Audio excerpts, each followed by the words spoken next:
I am shocked for Revanth Reddy's 100 crore Bharat Summit inviting 200 countries, presidents and prime ministers. Not one came, not one billionaire out of 3,000 billionaires. This is Congress Summit or Global Bharat Summit. He took all the proposal from me. పులిని చూసి నక్కలు వాత పెట్టుకున్నట్టు ఉంది ఈ Revanth Reddy summit.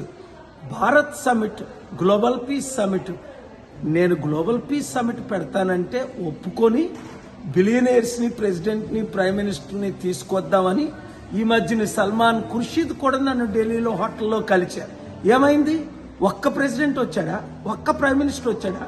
ఒక్క global celebrity వచ్చాడా? 3,000 మంది బిలియనీర్లో ఒక్క బిలియనీర్ వచ్చాడా? ఒక్క కంపెనీ వచ్చిందా? అంటే వీళ్ళు కాంగ్రెస్ షో చేసుకోవడం. కాంగ్రెస్ సమిట్ అని పెట్టుకొని కొలంబియా నుంచట, అర్జెంటీనా నుంచట ఎప్పుడో ఫార్మర్ మినిస్టర్లు. ఎంత సిగ్గుచేటు!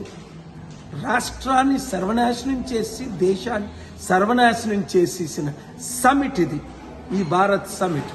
పేరుకి భారత్, ఒక్కడ భరతుడు రాలేదు. ఇప్పటికైనా రేవంత్ రెడ్డి బుద్ధి తెచ్చుకుంటే ఇక్కడ టర్కీలో ఎలాంటి సమిట్ పెట్టావు? ప్రపంచ దేశాల్లో ఎలాంటి సమిట్లు పెడుతున్నావు? అర్థం చేసుకోండి. మార్పు రావాలి, ఆ మార్పు మనమే తేవాలి. ఉగ్రవాదులు జమ్మూ కాశ్మీర్లో ఎంత ఘోరంగా నువ్వు హిందూ చంపడిశారు. కనుక శాంతి రావాలన్నా, గ్లోబల్ పీస్ రావాలన్నా, ఇన్వెస్ట్మెంట్స్ రావాలన్నా పాలన రావాలి, పాలన మారాలి. మీ అందరూ కమిటీలు వేయాలి.